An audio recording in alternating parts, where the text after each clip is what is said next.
Welcome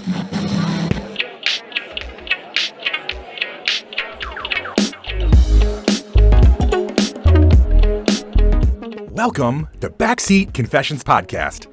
Slide into the backseat as we listen to mostly anonymous strangers tell us stories from their lives.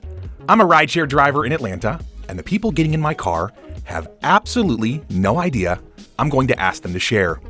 My commitment to you is to tell at least a snippet of virtually every story recorded in my car in the order they were told to me. My hope is that you laugh, cringe, cry, but mostly connect to these amazing people. You may find a piece of your own story, or just feel more connected to the rest of us. Join us, won't you? So, hey, my new friend, this is an adult podcast. Themes and languages are definitely not suitable for everyone. Listener discretion is advised.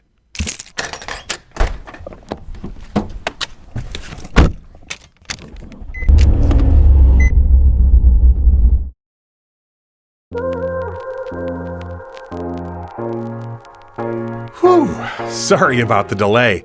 How long have you been waiting? Oh, a couple of weeks. Jeez. Sorry, traffic has been a biznitch. Well, for a couple of years, really.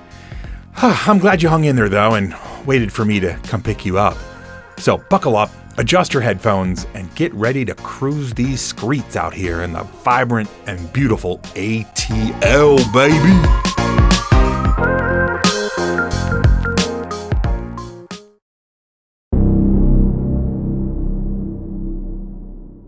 Well, we haven't had a good ghost-type story in a minute, so I'm excited to have our first writer today get us kicked off with one. Story number 206. Saturday, April 3rd, 2021, 1:35 a.m.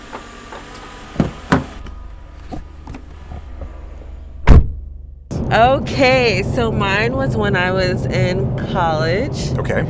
And my college did like a ghost tour every year for Halloween, and little did I know that this place was for real haunted. Oh, wow. And so I went on the ghost tour, and they had somebody come from like this ghost hunter show. Yep. Because I guess they'd been to the campus before. Okay. So I went on this little tour, and then I end up in a freaking seance. Wait, what? Yeah, like a for real seance. Like, it was crazy. Yeah, Next thing I know, crazy. homeboy like has out like the things to, I don't know, like the little radio things to speak to like the other side. Right. And they was talking back. Okay. Okay, now is this a setup? Did you feel like this was like somebody in the room is like clicking in and screwing with you guys, or did you feel like it was legit? At first I did, and I was like, oh shit, this is real. Whoa. Like, this is super real. It was really crazy. Like we went to like the hauntest part on campus. And I was too scared to leave because there was one part he was like, okay, if anybody's uncomfortable, y'all can just leave. And nobody left. Yeah, because everybody's like terrified, like we need to stay together so this thing doesn't come get us. Right. I was so freaking scared. Oh my gosh. So wow. I stayed. Yep. And he's like talking to the other side. Right. And they're answering back 100%. And then the seance is over. Go back to my apartment, which is like on campus. Okay. And I shit you not, that night something was in my room. Oh boy.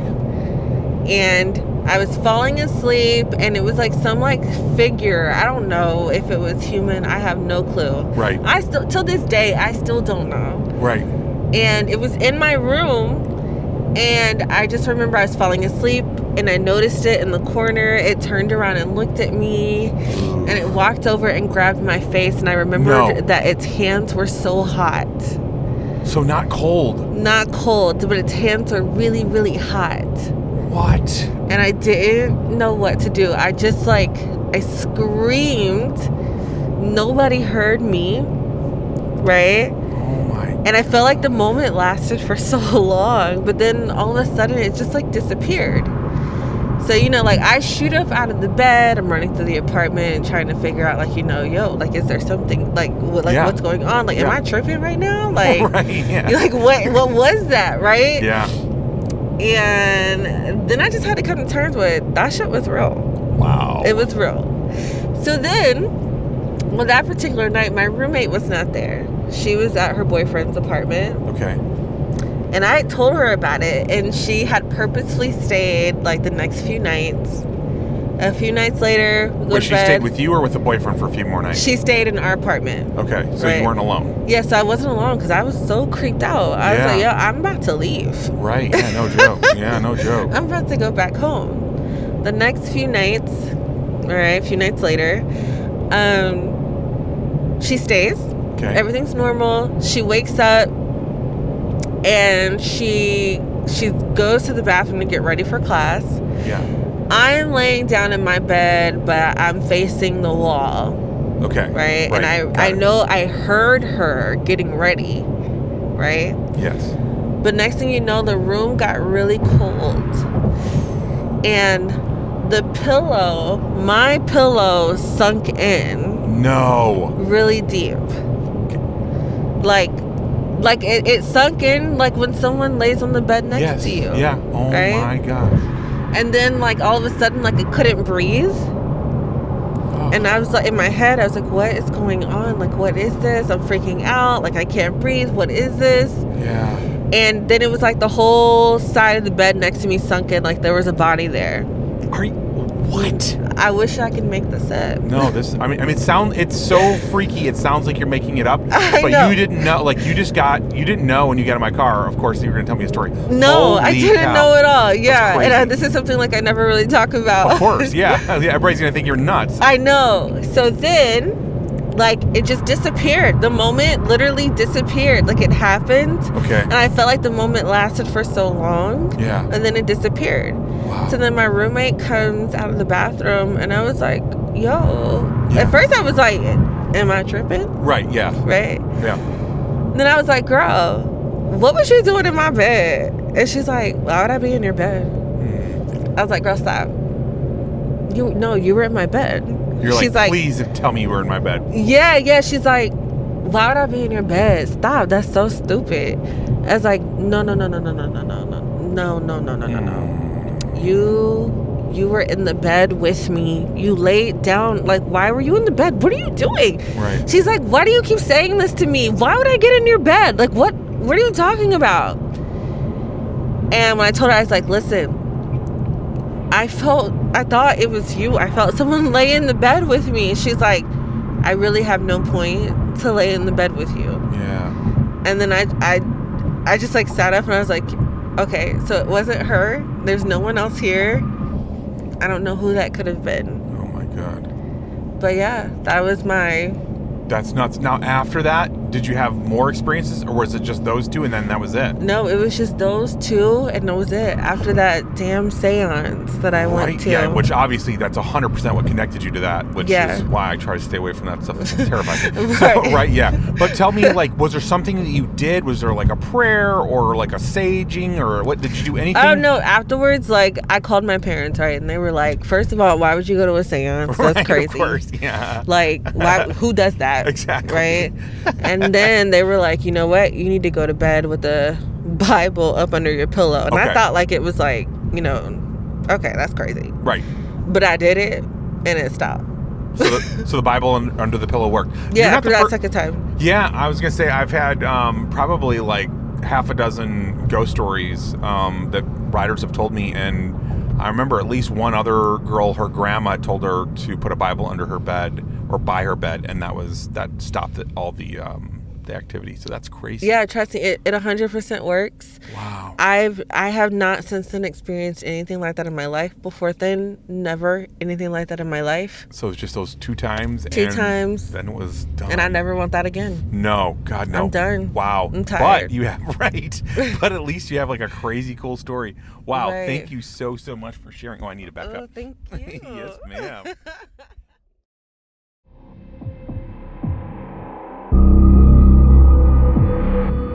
What are your thoughts on seances?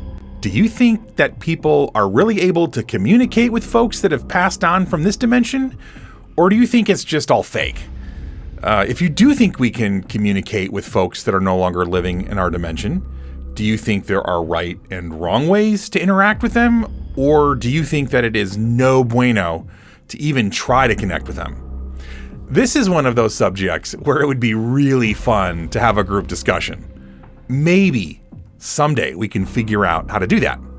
Very glad for her sake, the Bible was able to ward the spirits off, though, and that she is no longer being tormented.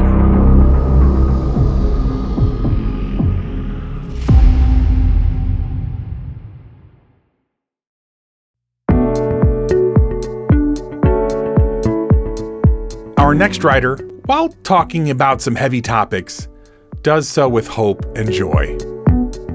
Story number 207. Saturday, April 3rd, 2021, 8:32 p.m.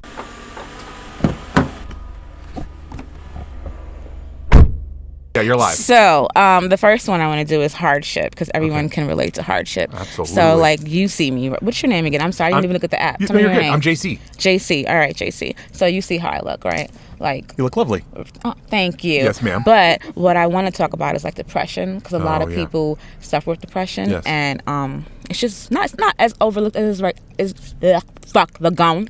Sorry, can we curse? You can curse, you I'm can talk about sorry. drugs, sex, whatever Okay. you want to talk about. It's an adult podcast. It's not as overlooked as it is now as it used to be. That's right. But I used to be a self-mutilator. I used to cut. Oh, wow. And that was years ago. I haven't done it anymore. I got therapy for it. You know, thank God. I'm good. I'm healed with it. The point is that I want to make is that anyone that's out there that's going through any kind of depression, especially if you're cutting yourself, just know there is hope and you can overcome it and you can be better and feel good every day. Wow. Okay? One second before I let you move on from that. What's up? Tell me a little bit about your process.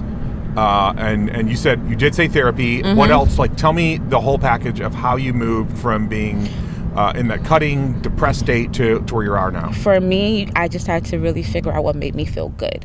Okay. And I had to do that by myself. So not what makes me feel good when I'm with this person, what made me feel good when I'm by myself. So that when that person is not there, I'm not dependent on them and depressed. You know what I mean? So like, finding your own identity. Finding your own identity, whatever it is, whether it's yoga, dancing, painting, whatever it is. Yeah. Find what makes you feel good. So when you are depressed, you revert to what makes you feel good. And the idea is to find something that makes you feel good. Of course, that's not self-sabotaging, because things can feel good for the moment, but they're still not benefiting you. Right, in any way. Shooting heroin in your veins is not a good plan. All right. So cool. Got it. Okay, all right. Amazing. So now let's switch to something funny. JC, I used to drive for Uber and Lyft. Nice. For like 3 years, part-time, alongside my full-time job. And it was the most interesting thing ever. I started with Lyft first, and then I went to Uber. Literally 3 years, had over 10,000 rides between them both. I'm serious. So I was like, I gotta tell them this, because you wouldn't have guessed this. That's crazy. So I think this is really cool that you're doing this. Thank you. And I'm gonna give you a story that I remember picking up this guy one time. Yeah. And he was cool. He was in the front seat, and he was so drunk that this ass made me drive to a location. And when I get there, I'm like, hey, it's like 1 o'clock in the morning. Yeah. At this time, I was kind of fairly new into it. I was like maybe a year into it. Yeah. And I'm like, hey, so-and-so, you're here. And he's like, I don't live here. Who lives here? And I'm like, this is the address. You put it into the app. He's like, I don't live here. He calls me by my name. I don't live here, Ruth. Yeah. And I'm like, all right, well, where do you live?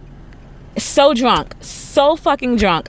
And I'm just like, where are your friends? And I was like, you know what? Give me your wallet. Yeah. And then he sized me up like I was trying to rob him. Aww. And I was like, I'm not going to rob you. Just give me your wallet. Yeah. He gave it to me, found out his address. Dude ended up living like 50 minutes away from where he put in. Oh, okay. You said 50 as in 50. As in 50. It's, I didn't trip, you know how it works. I still got paid for going the wrong way, whatever. Yep. But that was one funny story. Wow. I had a lot of funny stories, but I thought that one was like, Yeah. Gosh, So, and you're a good and that's what good rideshare people need to do when you're dealing with the drunk people. But some of the rideshare people, if you're on like the closed group on Facebook, they're the biggest I'm still in the groups. I am. They're the biggest bunch of whiners I've ever seen in my and a life. lot of them have no idea what customer service is. No. There's like a Facebook group for Uber and Lyft drivers. Yeah. And I'm still in it even though I don't drive anymore. It's just interesting to see. But yeah. I'll sometimes just read them and I'm just like, how you guys get through life. But it is very informative, especially when I first started. That's how I ended up enjoying it, because you get to, you find out certain things. There's a lot of great stuff to it. It's super important just to be kept in the loop. Yes. How long did you start driving? How long have you been driving for? I drove initially for 6 months in 2015 to 2016, so sort of end of 15 and beginning of 16. And then you hopped back on recently. Then I hopped back on last 2020 in May is when I started. You hopped back on right in the midst of the pandemic. Well, it's because my gig and my thing I'd been doing had gone away, and so it's like, time to start all over again. I got you. Yeah. But so those are my two stories. This is really cool that you're doing this, JC. This is interesting as shit. Thank you, Ruth. Yeah, as you know, yeah, you sound great. But as you know, you get amazing stories, and so it's kind of like, let's share this experience with other people who are not, rideshare people. So yeah.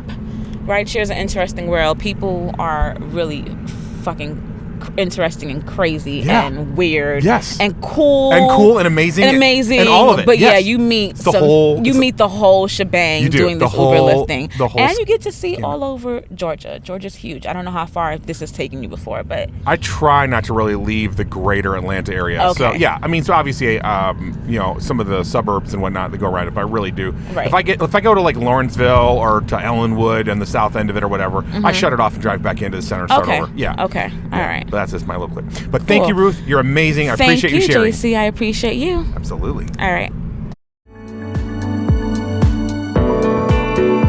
Yeah, doing rideshare is not for the faint of heart, and it isn't necessarily a great moneymaker, but it is a great way to travel all over the city and meet some really cool people along the way.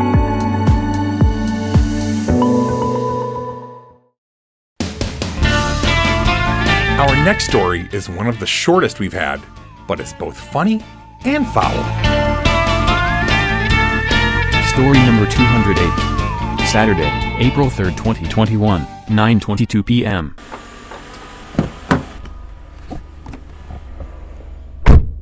All right, so I'm at the grocery store grabbing a few things, and I'm standing in line at the grocery store, and there's a very large lady standing behind me in a muumuu. And so, I'm just minding my own business. The line starts to move, and as she moves up, an entire ham falls out of her muumuu and rolls across the grocery store floor. And everybody freezes and looks at her. Everybody turns around and looks at her at the same time, and she goes, "Who just threw that ham at me?" I love that so much. Wow, she has like improv chops in addition to being, a little klepto. Yeah, pretty hilarious. Not the response I expected, but that's a pretty good cover, though. What? This didn't fall out of my muumuu. Somebody just threw a ham at me. Dude, if I ever steal a ham, I'm going with that for sure if it falls out. That's amazing. All right. Well, thank you, Miss M, for the story. That's fantastic. I love that story. It's so funny.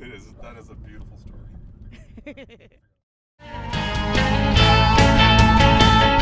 Great example of a story told succinctly and well. Bravo.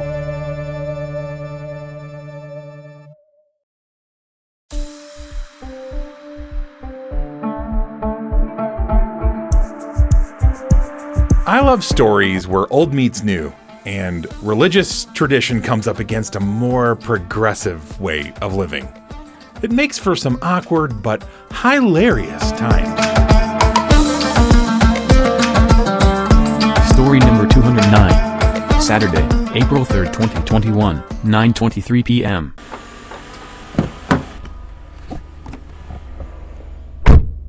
I am an American Muslim, female. Okay. Wow. 30 and expired, according to my mother. I expired at the age of 25.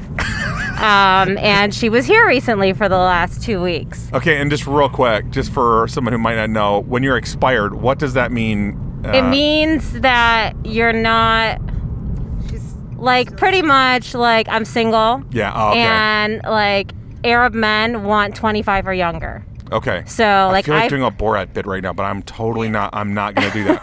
I'm not going to do it. So she reminds me at least 7 times a day that I'm 30 and single and I don't have kids, and it's lovely. You know, I love it. It's great. Right. So does amazing things for self-esteem. Yeah, it's great. It's great. I highly recommend. Right. So she was here for 2 weeks and she did some snooping. Okay. And my birth control comes monthly. Every 3 months they send me like a 3-month supply. Right. But they like to send me like free gifts. Okay. So they sent me like a year supply of female condoms. Jesus. Didn't even know these were a thing. Yeah. And also like emergency contraceptives. Oh. So she did like the morning after pill. Yeah. Okay.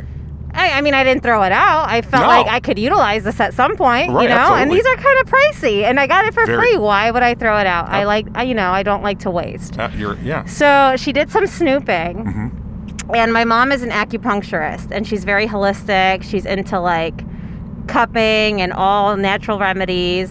Yeah. So we're driving and we're in Atlanta traffic, and I know she snooped and she found some stuff. Right. And she's like, I gotta ask you something. And I'm like, what? She's like, do you have an overactive sex life?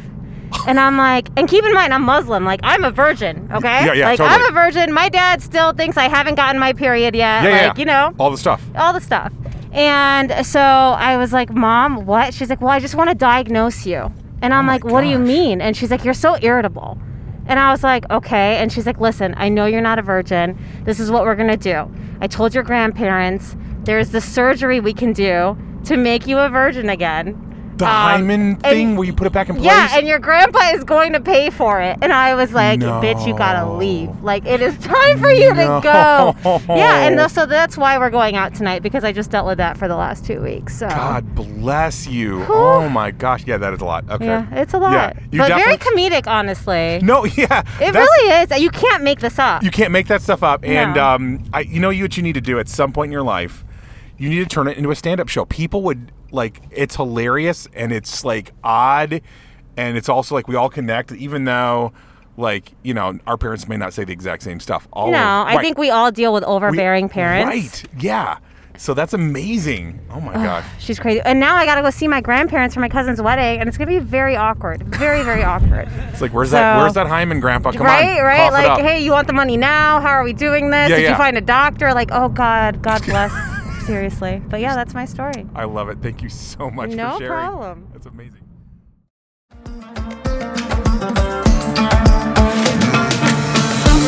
Here's the deal. If you were raised in a religious environment, regardless of which brand, you can relate. And honestly, Mom's worrying is coming from a place of love. But I also understand our heroine's need to go grab a drink after this ordeal.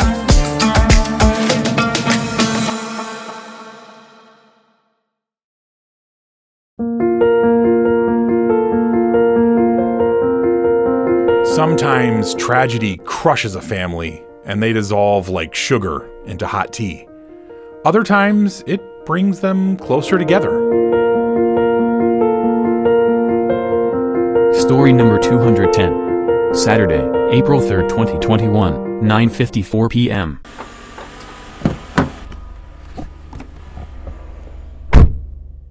So my story is, I'm one of 3 brothers. Nice. And I've always loved that. I love being one of 4 boys. Yeah. And I always appreciated my mother for being for having 4 boys. Yeah. Because that's not easy. No, God no. Yeah, so my oldest brother passed away from drug addiction. Oh my God. And he killed himself through overdose, not intentionally. Okay, unintentional. And so he passed away 3 years ago, coming up on April 13th. Dang, bro. So my family has dealt with that for the past 3 years. Yeah. And I think that after these 3 years, my family is closer this year than they have ever been in their whole entire life. Wow. And so I love my oldest brother. So it was my oldest brother that happened to him. Right, yeah. And I love him for that, being my oldest brother. Yeah. But what happened is what happened. But what's crazier that happened is that it has brought our family closer to each other because of that. Yeah. And everything happens for a reason. And I think that this happening, maybe it was to bring our family closer. And I don't think we were ever far apart. Right. But I think that because of this, it made us realize the position we were in our family, and you never know what someone is dealing with. True. That is so true. At any point in their life. Yeah. And it makes you reach out more. Yeah, man. And I can say that, like my older brother Drew, and between me and my oldest brother who passed away 3 years ago. So I text him, like, we're not very close at all. Like, not very close at all. And a week ago, I texted him about, hey, how's it going? What are you doing? So, like, he has a job in Memphis. And so he went to go see this artist tonight. Yeah. So he just texted me tonight, like, hey, go see this artist. And he's like, hey, go see this artist. You'll love her. And, like, that's all he said. And so I bought the tickets. Just from that? Just from that. Wow. And they're $100 each. Whoa. And so money meant nothing to me in that moment. The fact that he texted me to go see this artist, knowing that we don't text or talk at all, meant everything to me. And so I think, I mean, it sounds terrible to say, I think my brother passing away brought us closer, and I thank him for that, because he would never have texted me to do that at all in any situation. So thank you, Camp. I love you, and that's it. That's all I got. Wow. No, that's amazing. Yeah, that's a beautiful thing. Yeah, the power of family realizing that, hey, we're all we got, man. That's beautiful. Thank you, Mr. R, so much for sharing your story. I really, really appreciate it. Oh, you're welcome. I hope these brothers and family remain close and strong. Make the loss count.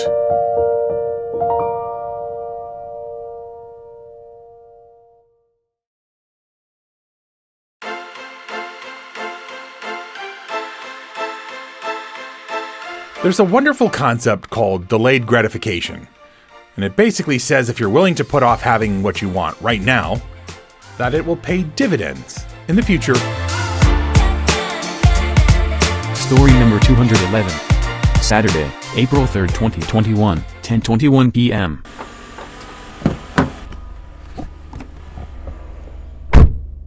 Okay, it started back in 2011. Yeah. Me and a group of friends were trying to raise money with our church to go to Budapest, Hungary on a mission trip. Nice. And this is what led me to believe in God, you feel me? Even though I was going to the church at the time, I still wasn't a huge 100% believer. Interesting. Were you just going because, like, mom told you to go, or?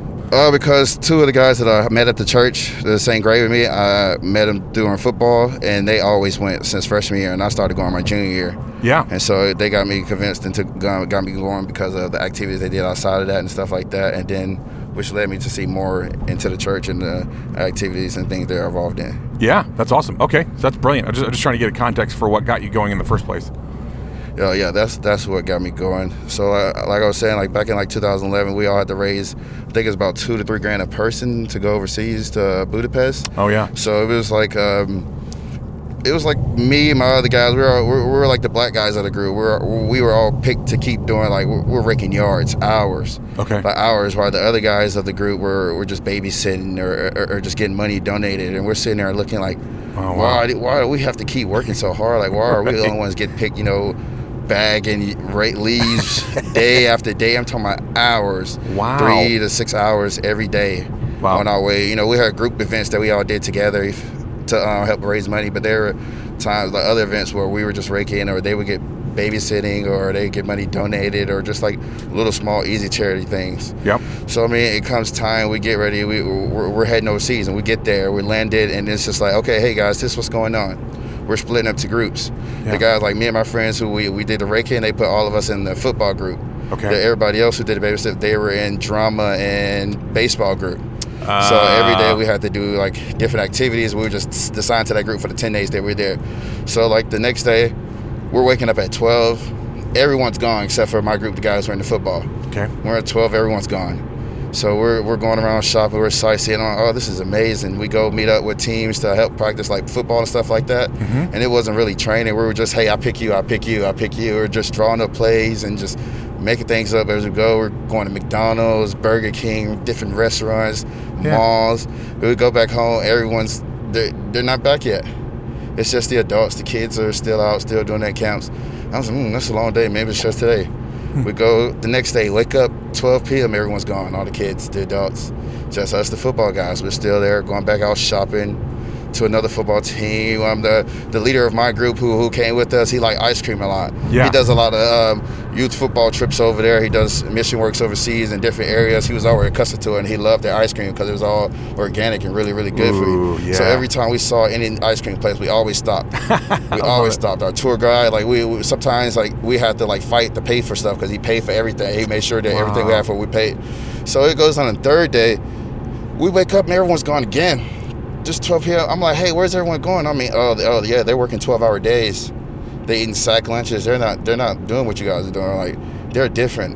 We got home early the third day, so we're talking to them. Mm-hmm. Like we stayed late so we could talk to them. They're telling them how it's rough. They're in the sun every day. They don't get the moment. Like they haven't seen no type of sightseeing or anything. Like they promised them at the end of the week they can go one day.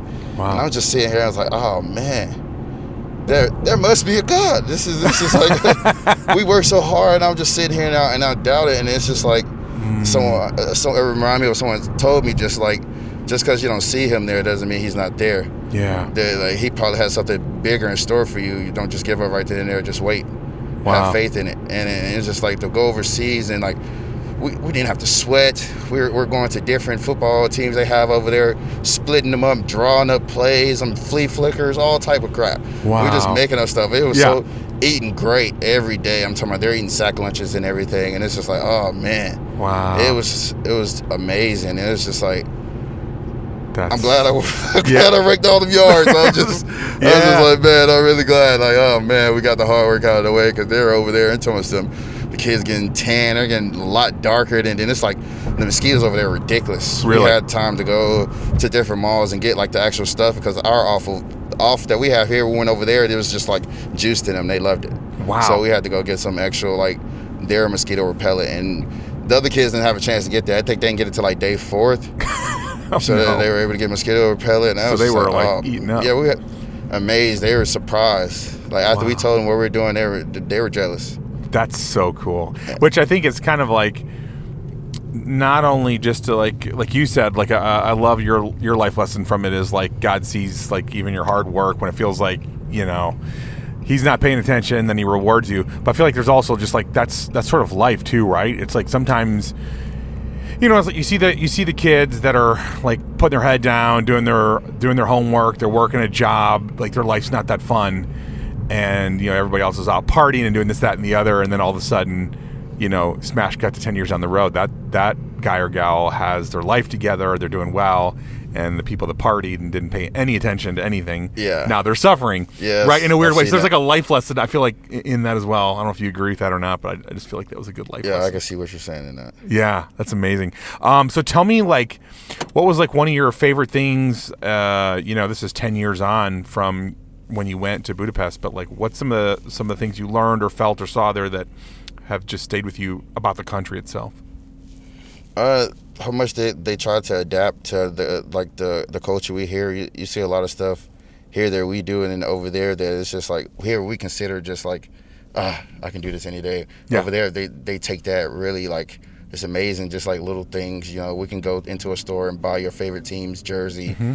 Over there is not much of a hassle, but it's not just like as carefree as what we're doing right here. Got it. And how we can just go see or like travel throughout the different states and see the teams that we want. And it's hard to explain what I'm saying, but it's just the little things that we take for granted over here. Yeah. It's just like they're really much more appreciative over there of. That makes sense. Yeah, because it's so much more difficult for them to get access to. They're really grateful for it. That's cool. Yeah, and I think that's actually one of the reasons why young people should really travel is because you don't know how good you have it until you travel, right? Yes. So that's amazing. Well, man, thank you so much for sharing. I appreciate your story so much, man. Thank you. Thank you for letting me share it. Yes, sir.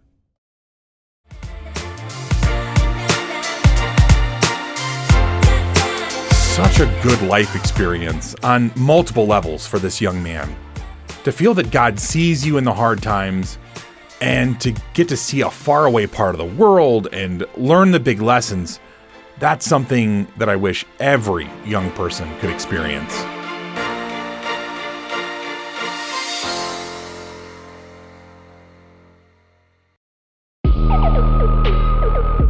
Some stories are so crazy that you kind of go speechless. This is one of those stories. Story number 212. Sunday, April 4th, 2021, 12:49 a.m.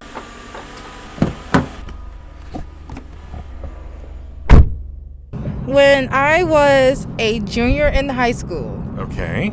I went to a school that was kind of bad a little bit. Okay. I am from Chicago. Chi-Town. Gotta love the Chi-Town, yeah. So, at my school, Now, this is a school in Chicago or here in Atlanta? school in Chicago. Okay. So at my school, there was a lunch lady, right? Yeah. And that earlier that morning, they found her having sex with 3 students in her car. Wait. Are you freaking kidding me? So serious. Oh my God. And here's come the crazy part.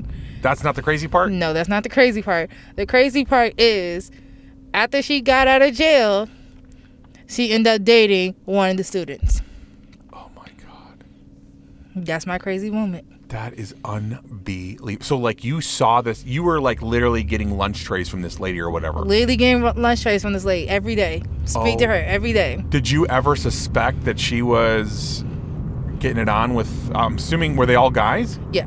That 3, It was actually 4, but one of them is legal. Oh my, okay, wait. I have so many questions. First of all, how many guys were in her car with her at the time? 4. There was 5 freaking people at once in the car? In the van. In the van. Mm-hmm. She was doing 5 high schoolers at once in her van? Yes. Well, 4. 4. Okay, I'm gonna say there's 5 of them. Okay, yeah, thank you for correcting me. Okay, but 4 dudes. That is nuts. I don't even know how, like, what is the logistics of that? How do you even? I have no idea. That is. Did you know any of the guys? I actually did.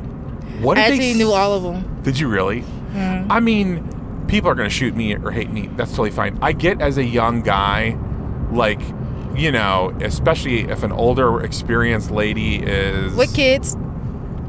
With kids, oh my God, that's horrifying. I could see though, as a young guy, like, you've got way more testosterone than you have brains. What did they say? Like, what drew them to this lady? How did they get involved with her? Like, what does that conversation even go like to get started on this? She asked them. What? Yes, she asked them. Oh my God. And I mean, obviously she's got to know that if she's hitting on underage guys, she's gonna go to jail. She didn't think she was gonna get caught. She thought so. Okay, so none of these 4 guys told on her that how did they get? But she was doing it in the freaking parking lot of the school. Mm-hmm. So at my school, we have a security person. We have securities all around. Yeah. But there we have one security that stays in the camera room. So they saw her leaving out the building with all 4 of the guys. And they thought it was weird because they're not related. Right. So they saw them go in her car. And so some of the administrators went outside and saw them in the car.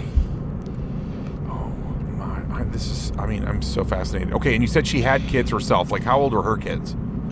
About like 5, 6. Okay. And they was boys. That is mildly horrifying. Okay. And oh my God, I don't even. So tell me, like, what did the boys tell you? Like, what was their takeaway? It was like, oh, this was fun, or this was weird, or this was cool, or like, what did they tell you? They didn't really think nothing of it. They just wanted to do it. Because Right. she was older, and plus she already worked at the school. Yeah. So What did she look like, if I can ask? I mean, like, describe her. Like, what are we talking about? Are we talking about like some short, heavy-set lady. short, heavy-set lady? Okay, so it wasn't even like she was like a supermodel or something. No. Wow. Oh my God. That's crazy, girl. I know. That's like legit. Like, I don't even know what to do with my brain right now. That is so freaking crazy. Wow. Okay. Well, yeah, you officially win for the craziest story of the week. That's amazing. Thank you so much, Miss K, for sharing that story and making us all feel a little weird. And like, whatever we're going through right now is nothing on that level. That's super messed up. Yeah. That's one of the craziest stories I ever heard. That is. Yeah. No, you, man, I can't believe this person didn't make like national news, or they probably did. Oh, no, she made the news. Okay. Yeah, she most definitely made the news. Yeah. Oh my God. And then, okay, and you said that one of the guys Is dating her. So how Yes. long was she in jail for? About, I would say like 8 months. 8 months is all she got for doing 3 underage dudes? Like, what? Okay. Well, I guess because it was consensual a little bit. well, yeah. Of course it was consensual. I mean, it's, yeah, okay. But still, the underage thing is, I'm shocked that they didn't hit her a little harder on that one. But so now he is, like, is he planning on, like, spending his life with this lady? I have no idea. I haven't talked to him since I moved over here. Because, you know, like, he's going to be like the other dudes that were in the van with her and him. Mm-hmm. I mean, he already know, like, this woman's a freak. Like, he's, wow. All right. Well, best of luck to him, I guess. But anyways, wow. Thank you so much, Miss K. Not a problem.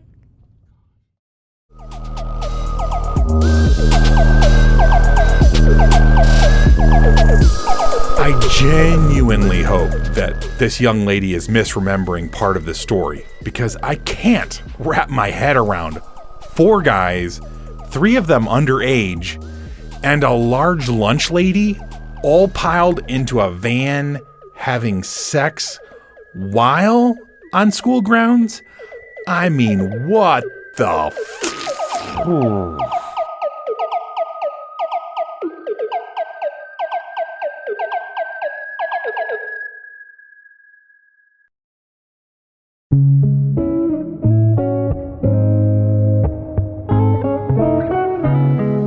Okay, so we need something of a palate cleanser after that disturbing tale. On our final run for this evening, I think our next young man delivers, and it's even in the sexual genre. Story number 213. Monday, April 5th, 2021, 9:02 p.m.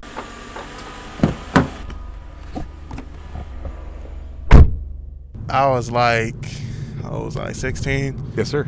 And I was with like my girl now, and before I was with her though, like originally I was just trying to like get with her, but she wasn't really messing with me like that. She only saw me really like as a friend. Okay, yeah. Friend zoned. Yeah, she kind of like friend zoned me, and so I ended up eventually, not intentionally, but I ended up dating her best friend. Uh-oh. And once she saw me dating her best friend, she was like, "Oh, okay, now I want him." Of course. So genius. For like, once that happened, like it was Valentine's Day one day, and they was both at my house, and you know things was about to go down. Yeah. With both of them. Oh, snap.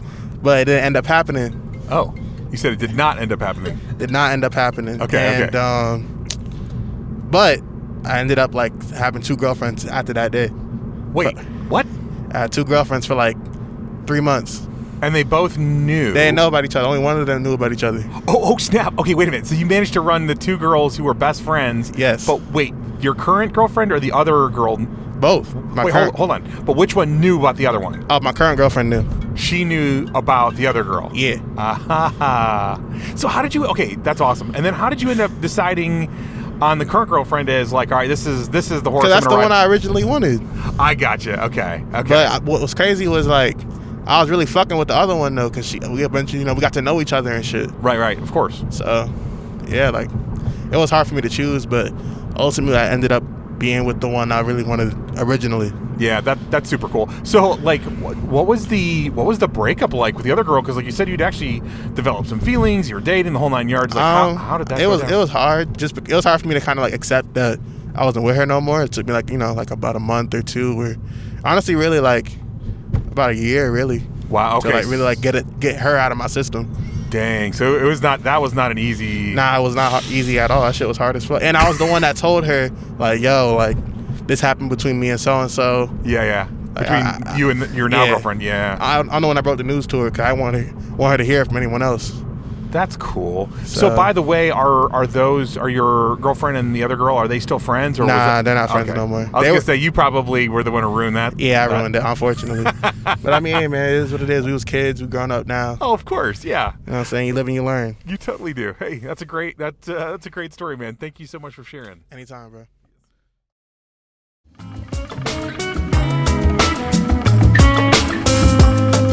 Life is funny like that.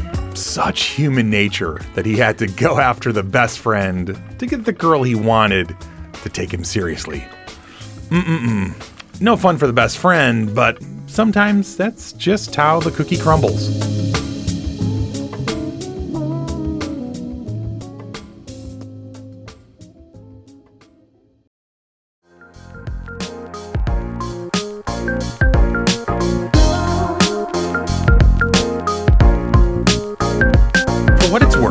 I think this episode may have the most stories of any on this podcast so far, so that's kind of cool.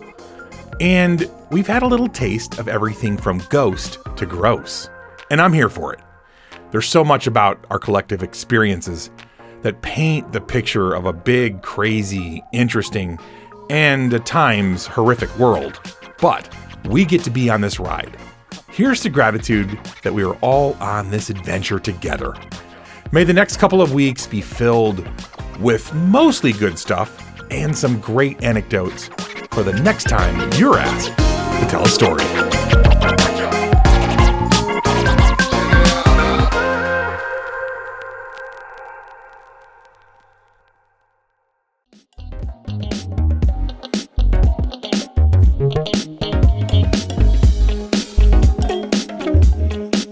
This is what happens when you are a rideshare driver in Atlanta and ask people for their stories. These weren't handpicked people with great stories. They just happened to get in my car and be gracious enough to share with all of us. And who knows, maybe someday you'll be in Atlanta and need to grab a rideshare and end up telling the rest of us the next great story on BCP. I'd actually encourage you to, every so often, just ask a stranger to share a story from their life. You never know what you might learn. I believe that our stories are powerful. They can make you laugh, cringe, cry, or even get you to think or feel differently. Our stories can truly make this world a little bit better place. So please subscribe, rate, and listen to this podcast and share it with as many adults as possible. It would mean so much to me. First and foremost, I want to thank the incredible writers who trusted me with your stories. You're my heroes. Thanks also to all the people in the background who have believed in this project/dream. All of the music on this podcast was found on pixabay.com, and it was free, which is an amazing gift when you're starting a podcast on a shoestring budget.